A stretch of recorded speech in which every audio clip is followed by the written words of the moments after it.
Ramogi kamora mora mintiere en chieng' tich ang'wen makare mar chieng' tarik 19 dwe mar abich higa mar 2022.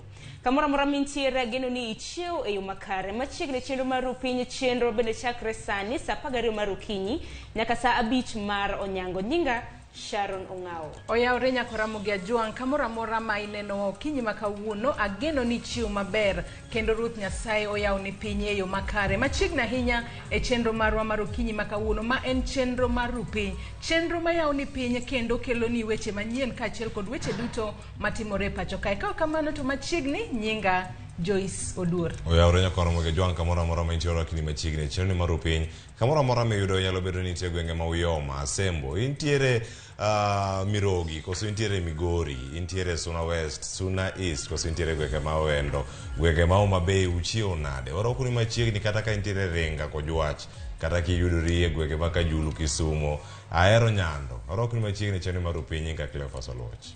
Cleophas gi Joyce, nango min nok miya memo. Inchal ni nyoro ni intiere Nindo chon. Achal ni nindo chon. Sama meme chiu ti iyudo memo ka in ka. Awuor. Next time wabro temo mar mondo mi wachwale chon. Utugo koda. Kwa kamano uchiu nane. O tuak makamano. Achiew maber Sharon. Ago Nyasaye rokamano ne odiochieng' makawuono. To Joyce. Amba chiu maber. Kaka pile waduoko ne Nyasaye puoch kod pak. Inti chiu nade? Amba chiu makara. Anno ka juma ni ringo matek. Ing'eni kawuono chieng' tich ang'wen. Manyiso ni kiny watieko juma. Wachaka to TBT ochopo. To TBT osechopo. Eche wacho ni chiemo maber. An chiemo makare. Oh, ese wacho. Nase wacho. Kawuono mana kaka iwacho ni en TBT kama nene. Kama nene. Ji nyalo paro gik mane timore chon. Iparo kata ka chon kinde mane ji dhi e skul kisechiwo kacha gokinyi seche moko ipenjo janyuol ni kawuono madho chai gang'o to duoki ni madho chai gi kikombe. Kata gi dhogi. Kaka manyako Ramogi mana kaka pile. Chenro ka chakre sani wang'eyo ni chenro mar Piny. Wabiro mol kanyo nyaka kidieny mar mbaka oromo kono romo saa 5 mar onyango ema kama bendo odhi tieke chenro makamaendi. Kata kamano kaka pile wabagoni chenro mong'ith. Aka network e chenro mar mbaka oromo nikech Joyce ni ema bendi ibro taye. Iko ni nyaka Ramogi ang'o okinyi makawuono. Kawuono Sharon, abiro tayo twak mokwongo mane chenro mar Piny. Ka odiochieng' makawuono kwasebedo ka wanene pacho kae wasebedo kod masiche kata masira mopogore opogore mag udi mosebedo ka gore piny kata maruombore piny mago udi mag gorofa kata gorofa. Kata kamano mane thuon wach mabende wabiro twak odiochieng' makawuono ka wabiro bedo kod jolony mathoth gi puodho gedo mag udi pacho ka kendo biro penjo gini ang'o momiyo utego lwar to gin ponono ne gi puodho no ger utego kose oyo. Ler makamano wabiro yudo achiel kachiel kangwa chako kanyo twak mokwongo. Nyako Ramogi ase kwalo ng'wech kanyo mwachopo e twak mokwongo e chenro mar Piny. Kata kamano kaka pile wang'eni wantiere gi weche manyien. Weche manyien dhi kelo ni mano bang' ka wan wasewuok kaendi. Kaka kamano wambene wantiere gi nonro mar gazet mabendo okinyi makawuono idhi kel kod nyawadwa Cleophas Oluoch. Cleophas adhi timo chenro mar mbaka oromo. Kata kamano ang'eni ng'eyo gima dhi twak inyalo mana nyiso jopiny. Nyako Ramogi mana kaka Sharon osewacho kawuono wadhi rango ratiro gi mag jowere e weche gi mag yudo omenda ma gichulo e kinde go duto magintiere e kinde gi mag wer. Wacho ni weche mag copyright wadhi bedo kod jolony. Mane ng'e chako kacha weche gi mag TBT to kawuono wadhi rango bende chien wende mosetigo e kinde gi mag siasa. Bende jower mosebedo ka golo wende gi. Be giseyudo kony moro amora kowuok kuom jotelo mag wero kata kotenre gi mano duol mochung' ne weche mag rango kaka ichulo jothum. Mano wadhi rango kanyo MCSK mano motelne kanyo kod Masani mano Dr. Ezekiel Mutua kachiel kod jogi wadhi bedo kod gi studio mopogore opogore. Nyako Ramogi odiochieng' makawuono kamano bende mar Kikobo wadhi rango bende Sauti Sol gintiere gi ratiro margi mar tamo Azimio la Umoja tiyo kod wendgi mar extravaganza. Chike mage maketi mar rango kata mag tayo jower machalo kamago. Wadhi bedo gi simbe ka odiochieng' makawuono ikete mana ka. Wadhi bedo kae gi Onyi Papa J, wadhi bedo kae gi Odongo Swag, wadhi bedo kae gi ji ma opogore. Kae studio kae bende wadhi bedo kod jolony wechego mag wende kachiel kod wechego mag copyright. Ka wakelo gi mana achiel kachiel mondo imed gi ng'eyo inya bedo ni jawer machako copyright ni anang'o onego bed ni ing'e. Mago te twak midhi kelni koromo kanyo saa 3 mar okinyi bang' chal mar fwambo madhi kelo ni kae to Sharon Ongao dhi donje twak mokwongo. Kikete mana ka yudo wachiel kachiel e Facebook marwa mar Ramogi TV, yuda bende at Cleophas Oluoch kuonde tudruok duto meka mag mbui. Nyakora muge juang to ka en tich ang'wen.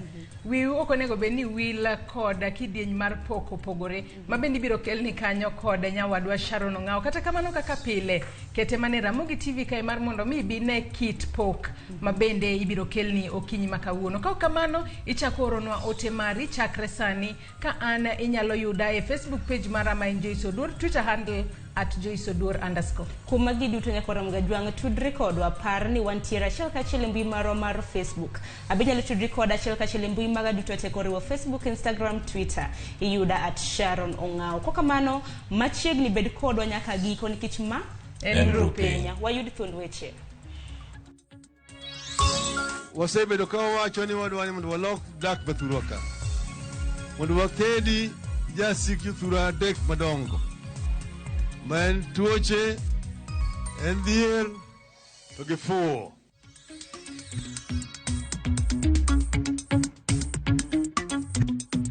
Sisi tunakuja kwa kunyenyekea, tutakuelezea mpaka dakika ya mwisho tuone ya kwamba Mlima Kenya yote iko nyuma ya Azimio. In UDA and Kenya Kwanza, we are planning the present and the future.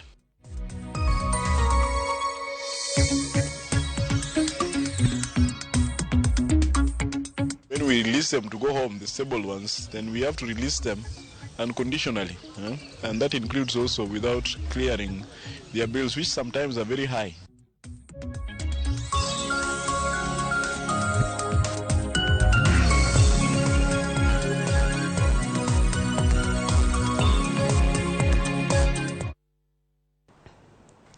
Nyakora muge juang kamora mora mintiere machiegni e weche manyien okinyi makawuono nyinga Sharon Ong'aw. Kwacha kodi chenro mar gero ute manyasani e kar dak mama Kasembo e kaunti ma Kisumo no yaw ayanga. Tend kaunti ma Kisumo ne oyaw gedo no e nyasi mano yuorie gi jatend Azimio la Umoja One Kenya Raila Odinga. Millicent Adhiambo miyo wa mathoth. Chenro makamae biro tok dweche 8 nyaka ne jodak mama Kasembo e boma ma Kisumu ne dar e alwora no. Kar dak mama Kasembo ne oting'o ute 130 mane omuki, sani geno ne odhi ting'o ute mohewo 1,800 kaka ileronwa kod jakom mar Lamp Fund ma ochung' ne gedo makamano Celestine Kiuluki. Makasembo owned estate, which housed 130 households in this area. Today's groundbreaking signifies the renewal and rebirth of Makasembo Estate in Kisumu County. In the next few years, these grounds won't be the home of over 1,800 households. Celestine omedo ni chenro mar gero ute molony e yo manyasani kendo manengogi ogonyore e alwora no biro bero ngima oganda kaka chiwo nafas mag tije e kind dongruoge mamoko. We are confident that our investment in Makasembo, where we are today, will spur greater economic growth for Kisumu County, create financing opportunities to financiers, and more importantly, offer affordable, decent homes. Jatendo bila malora manyanza Magu Mutindika mabende no yuoro e romono ogolo chik ne ten migawo mochung' ne weche lo mondo ne ni lobe manitiere e lwet jok ma ok weggi mondo duok duto. Watu ambao wamechukua ardhi ya serikali ni jukumu la National Land Commission ihakikisha kwamba hiyo ardhi yote imechukuliwa irudishwe kwa serikali, because hiyo ni kunyima wananchi wa Kisumu haki yao. Jopiny bende kane loso e nyasi no ne ginyiso mor margi kod okang' mar chako gedo e kar dak no ayanga kendo nyiso geno mar biro neno lokruok e ngimagi. Mokuongo kane uneno kane imuko kundi ne wachande kendo chunywa go dikidiki momi imukowa ni buo waywa ko wacho ni ikethonwa gik moko, but gima nwaduog wayudo ni gimoro ber, gimoro ka for example ka buro kodi karami timinjo mari, lakini kose bir timinjo maber. An gedo mar Makasembo ni omora mang'eny nikech koro wadhi bedo gi ude ma affordable makata we gute modago nyalo chulo. Sani adhi ot mar siling 1,500 okete kata onda ubet 2,000 mwanyalo. Omba hizi nyumba akishajenga tafadhali ziwe bei ya affordable, vile wanasema ni affordable. 2,500, 3,000 kani mingi. Odinga mabende emane en wendo modhial e nyasino okwedo ahinya nengo maromo $1.8 mar nyiewo utego ka wacho ni oganda mayuto gini piny ok binyalo. You are telling me that some of these houses are going to cost 1.5 million. That is still too high. Many people cannot afford that. You want to bring it into hundreds of thousands of shillings. Moko jamainche no daka. Mumukute kairi. Buro dugo daka kendo kosegere. Majidakie nyaka chan maber. Migero udi majidakie. School bende gero machiegni kanyo. Lokruok makamagi ochan tim e kuonde dak ma Lumumba, Anderson, Railways mayudore e bomani kaka yorno mar bero kuonde dak go ka gigero udi manyasani. Millicent Adhiambo, Ramogi TV, Makasembo, Kisumu County. Kamana inya Millicent Adhiambo. Kwa dhi nyime gi weche manyien eni jatend duond bura mar na Kenya Martha Karua ma en jalup Raila Odinga engwelaro kom jatend piny Kenya ne obago campaign e gwenge mag Meru ne goyo debe ne otiko margi. Kaka jachungu weche marwa Ken Mugalero, Karua wuok oko mar neno ni okonyo Raila Odinga yudo loch e yiero mabiro. Bang' yudo thuolo mar bedo jalup Raila Odinga engwelaro kom jatend piny Kenya, jatend na Kenya Martha Karua ne ochwalo campaign e kaunti ma Meru. Mugeni Muriega. Karua mane oten kod jodito mamoko mag riwruog Azimio la Umoja One Kenya okoni gentiere kod ting' mar lombo ganda mamasawa e wi agenda magin godo kendo yudo silwedo mabiro miyo gi loch e yiero mabiro. Unaona mimi kama ni mtu wa kucheza na kazi. Mimi sicheki na sichezi masaa ya kazi. Unajua tukiwa na Munya, haki za Mount Kenya na za Kenya mzima zitasimamiwa. Hiyo ndio habari tumemletea leo. Kupiga nduru haiwezi kuwa haki yako. Ile itakuwa haki yako ni kusikiliza na ndivyo uweze kuchagua. Kwa hivyo nyinyi lazima muamue kukaa katika upinzani ama kuwa kwa serikali. Lakini najua sisi watu wa mlima hatujafanya kura na ujinga. Lazima tufanye na uelevu na tuwe kwa serikali. Karua osingoni poden koda geno to kaachiel kod safar mar chopo e gwenge mag masawa kuno.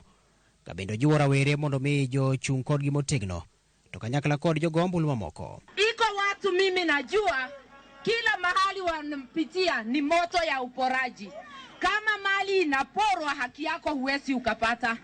Kazi kwa vijana haitapatikana.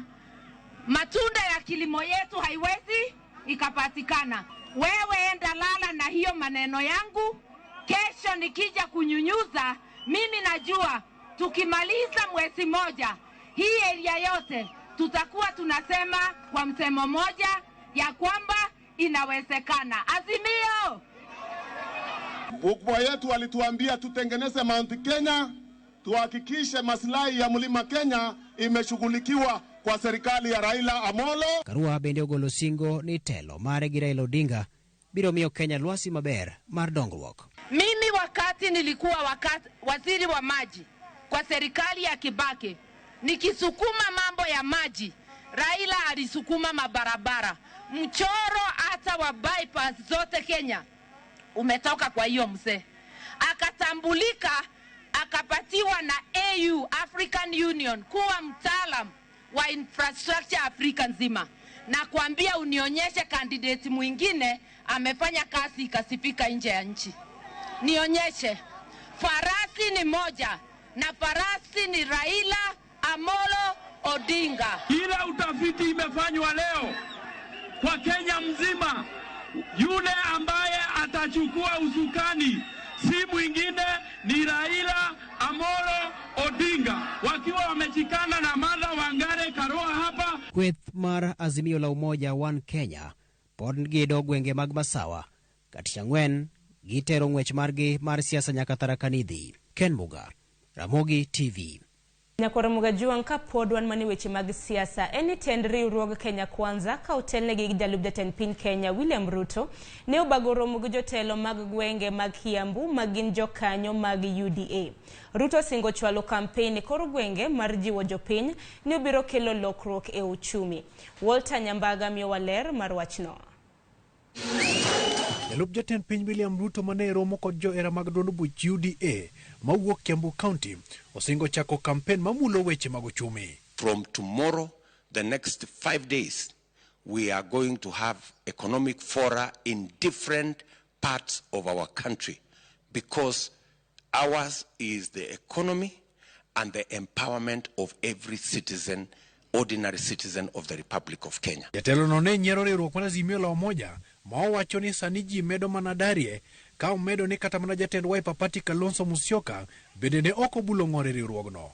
Kalonzo ndio huyo, for the first time Kalonzo amesema hiyo Azimio imesambaratika kwa sababu ya utapeli na udanganyifu na ukora wa siasa. Gimedo ni gin kod chenro mong'ith mar yombo kendo ok giluor kata bang' Raila Odinga ne walo Martha Karua kaka jalupne. Our leader keeps his word. So nyinyi watu wa mlima musidanganywe, ule mama ameletwa, kidogo musidanganywe. Kwani ni mara ya kwanza mama kusimama?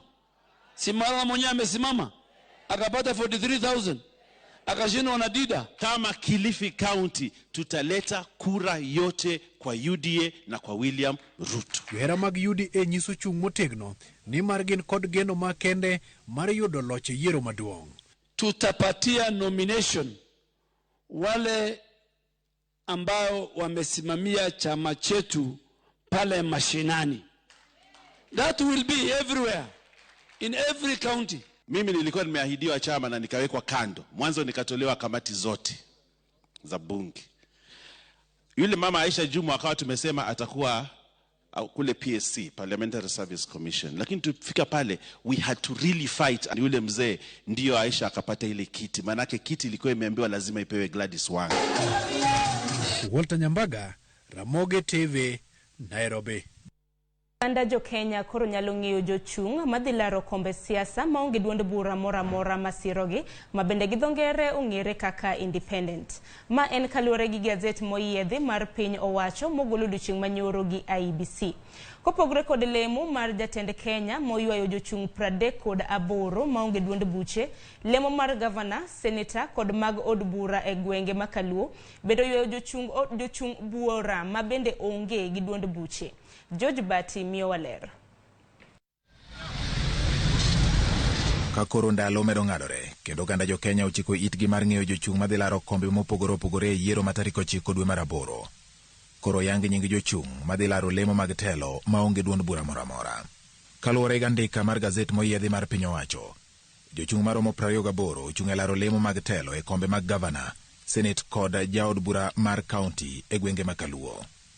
E county ma Siaya, jachung' achiel kende ema owuok oko mar laro kom mar gavana maonge duond bura moramora. William Ochieng' Otieno dhi piem gi James Orengo mar ODM kod Nicholas Gumbo mar UDM. E county ma Kisumu, kom gavana oywayo jochung' 4 maonge duond bura moramora. Jochung'go gin Ogada Brian Mandela, Okindo Shadrack Omondi, Meso Awuor Beryl kod Mirenga Ken Mirenga, ka gidhi piem gi Peter Nyang' Nyong'o mar ODM kod Jack Ranguma mar MDG.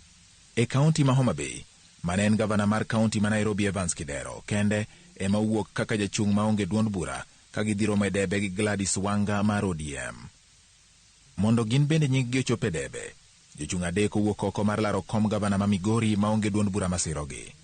Jochung'go gin Mwabe Philip Ogwari, Okong'o Robert Kennedy kod Ngao Joseph Owuor. Gidhi piem medebe gi Ochila Yako mar ODM, Dalmas Otieno mar Jubilee kanyakla koda John Dache Pesa mar DAPK. E kom mar Senate, jochung' 4 owuok oko mar laro komno e county ma Homa Bay maonge duond bura moramora. Magi gin David Otieno, Kenneth Kambona, Joel David kod Michael Kojo.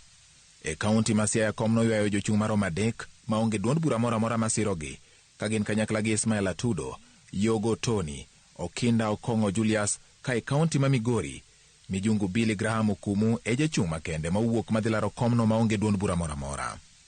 Mondo gitem hapgi yiero madwe mar 8, Jochung' ariyo wuok oko maonge duond bura moro amora Siaya e laro kom jaod bura mar kaunti kata mong'ere ni Women Rep, ka jochungo gin Onyango Caroline P. Adhiambo Akinyi kod Ochieng' Mildred Atieno. E kaunti ma Kisumu, Omondi Rose Kisia ema wuok kaka jachung' maonge duond bura moro amora mar siasa mochungo. Maromo jochung' ang'wen manyo komno ka gin Homa Bay, kendo giting'o Elizabeth Ogweno, Tabitha Nyandiek, William Omburo kaachiel kod Amolin Atieno.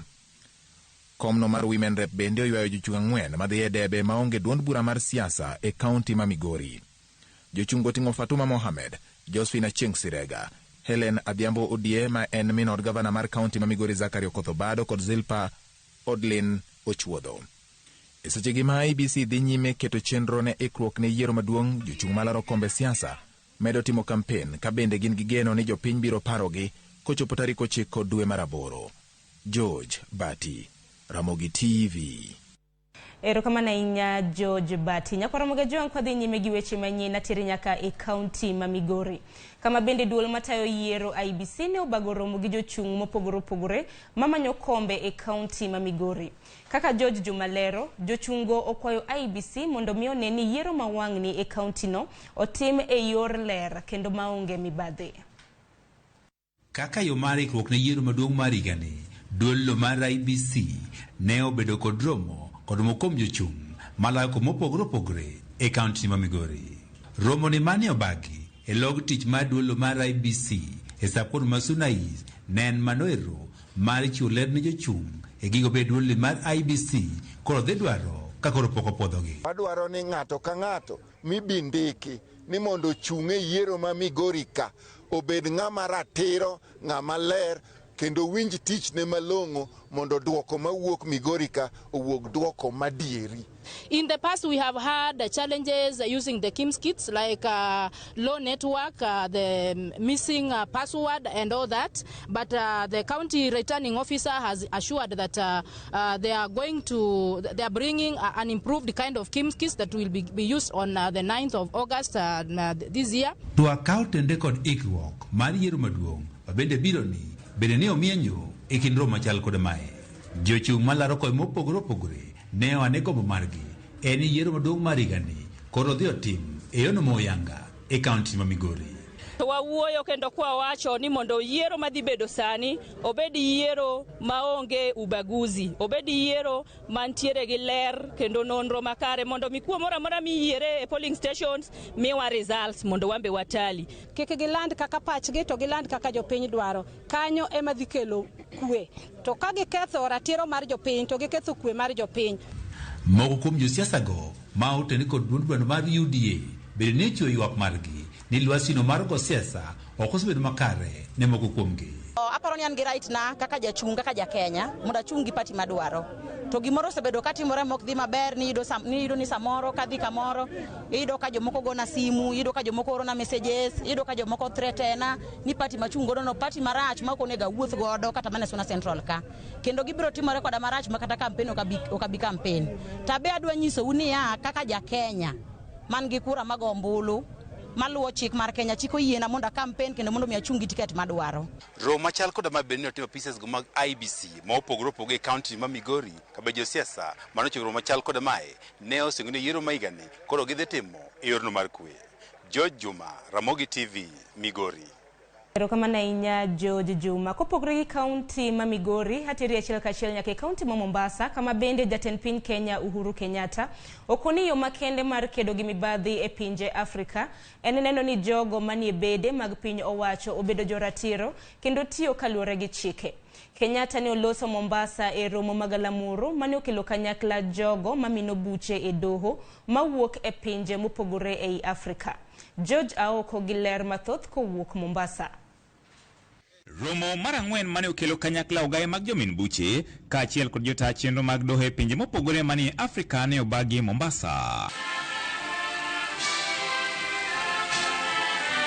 E romono, jatend piny Kenya Uhuru Kenyatta okoni nonro yango ni mibadhi mitimo gi oganda mopogore mabende kadho kiewo mag pinje manie Afrika yango ni kwano muom ma pinje Afrika lalo nikech mibadhi higa ka higa ni malo moloyo mano magiyudo. Africa itself loses roughly $88.8 billion in illegal financial flows each year, which is equivalent to 3.7% of our continent's GDP. In effect, our continent loses more wealth each year than it gains by at least $40 billion. This empirical evidence demonstrates clearly why the war against corruption and indeed transnational organized crime is a worthy investment for our governments. Jatend piny koni en ratiro mar jogo matiyo e migepe kaachiel kod bade piny owacho manie Afrika wuok oko kendo rakore gi weche mag mibadhi. Without integrity in prosecutor's office, you cannot deal with the issue of corruption. Without integrity in our courts, without integrity in our government officials and civil servants and politicians, you will not succeed in this battle. You are independent, but I'm sure you should be able to tell this man if you think he is corrupt. Mwambie. Yeah. You know me, if I say, he'll say I'm interfering in his office. Esechego gogo, jatend migao mar arita Fred Matiang'i ne opako okang' ma apis jomin buche e pacho ka dhi godo nyime e rakore gi jogo ma itudo kod weche mag mibadhi. We have to be blunt and honest.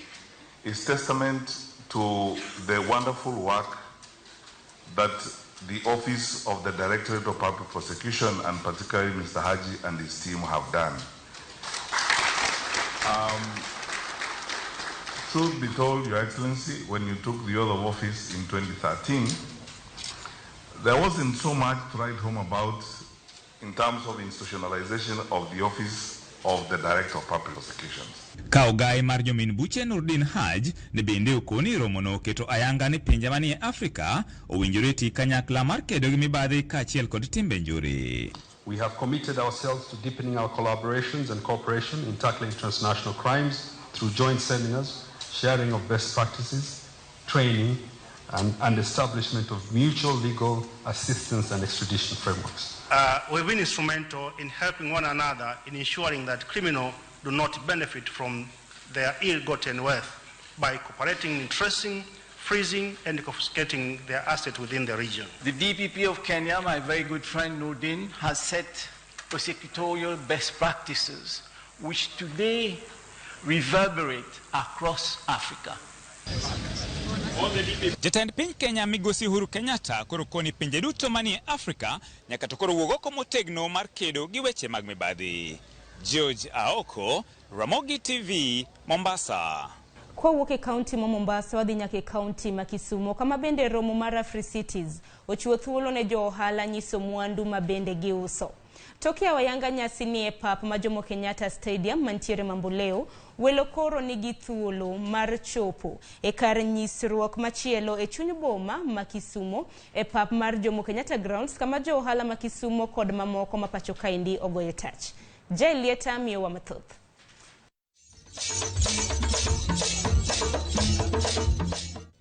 Papo chacho.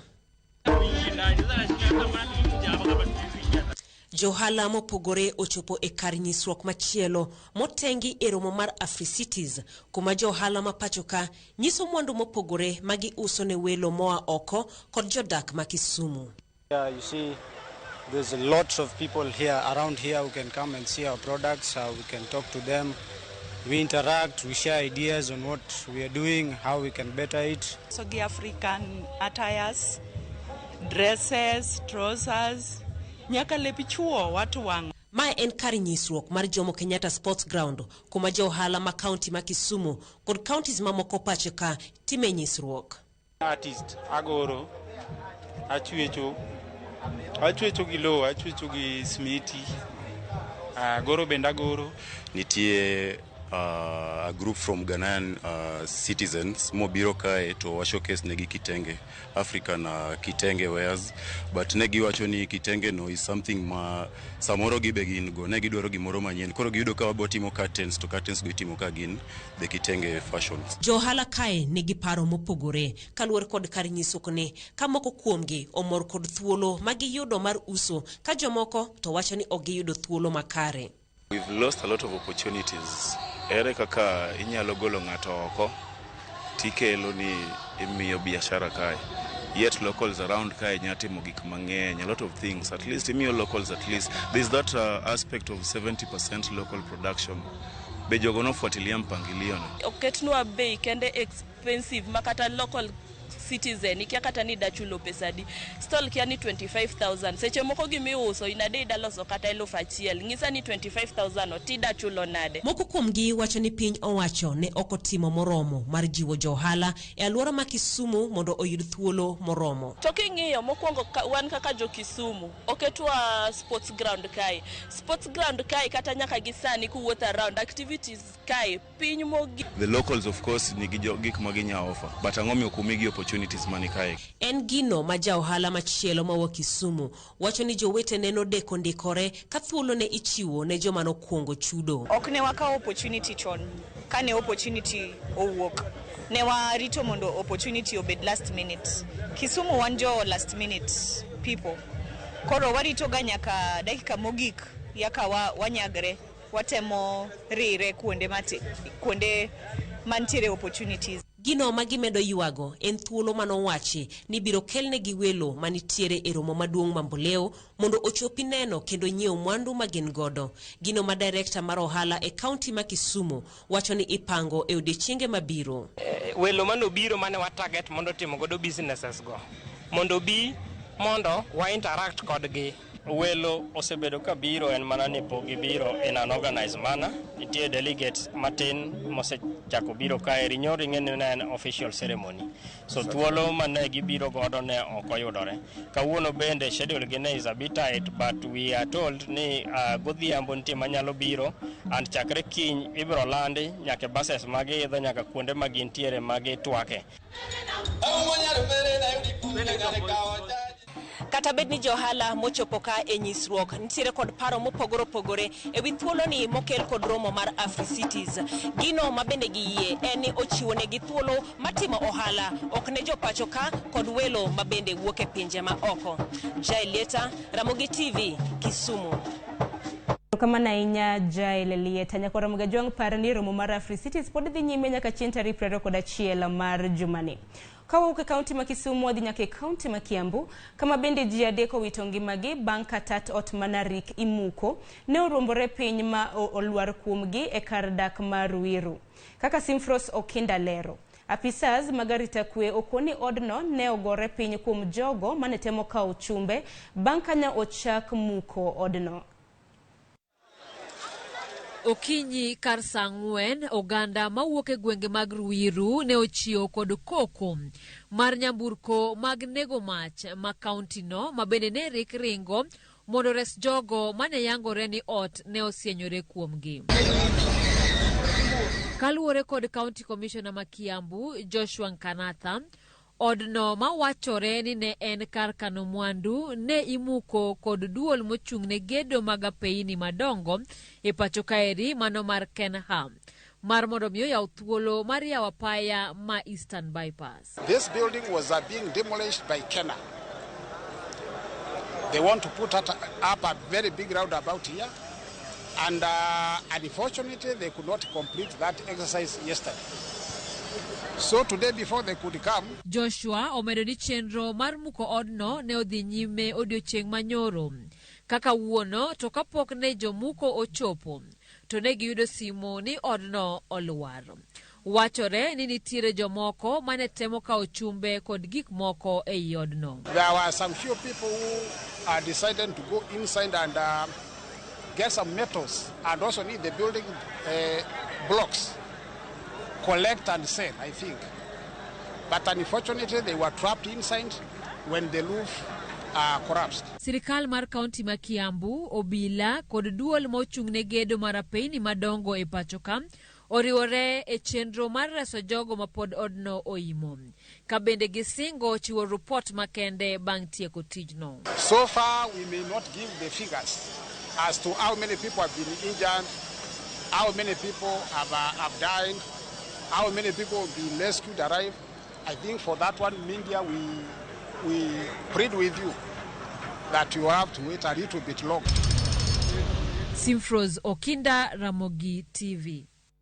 Kata kamano wagoyo mos ne anyuola mabende nolalo wedegi e masira makamano. Joyce Oduor biro bedo gi twak e chenro mar Piny ka bende obiro twak gi jolony kaluwore gi geng'o masira mago mag ruombruok mag udi. Kata kamano kaka pile aneno ka moko kuomu osemol e Facebook page marwa kama bende wantiere live. Mana kasa moko kuomu okumu Jabaradingo. Iwacho ni oyawre uru jokanyana mawinjo Ramogi TV ma loud and clear. John Dege iwacho ni neno yono makare kabisa kantiere Sondu. Ayany Benbel iwacho ni ntiere Ndembro kwa bai iwacho ni Piny ineno e yo mayoma. Okotho Njiko Jaunga iwacho ni neno Piny e yo makare ka intiere unga.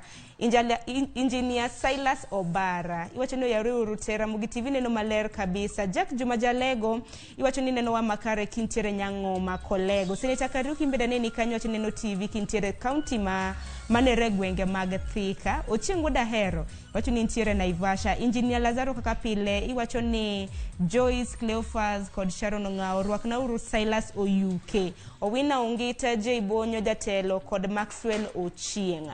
Baiwa macha kaka pilimbe na neni kanyo. Obungu Steven iwacho ni oyawre uru ntiere Molema. Joseph Mwaimbe na neni kanyo. Robert Matano Owino Bonyeza Kevin Arucho Raf Taf Japicha Rolex Odhiambo imbedi iwacho ni oru makare Mombasa. Kendo mana kaka pile rwakna uru Tony Awili Godod Nyagwa iwacho ni gimed mana kete e Ramogi TV. Eunice Gidhogori imbede waneni kanyo.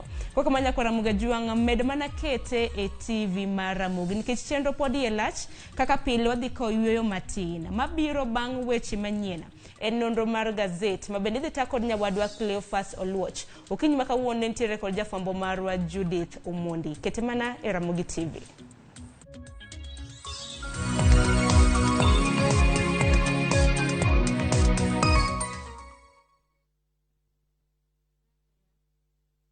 Making and receiving payments has never been this easy.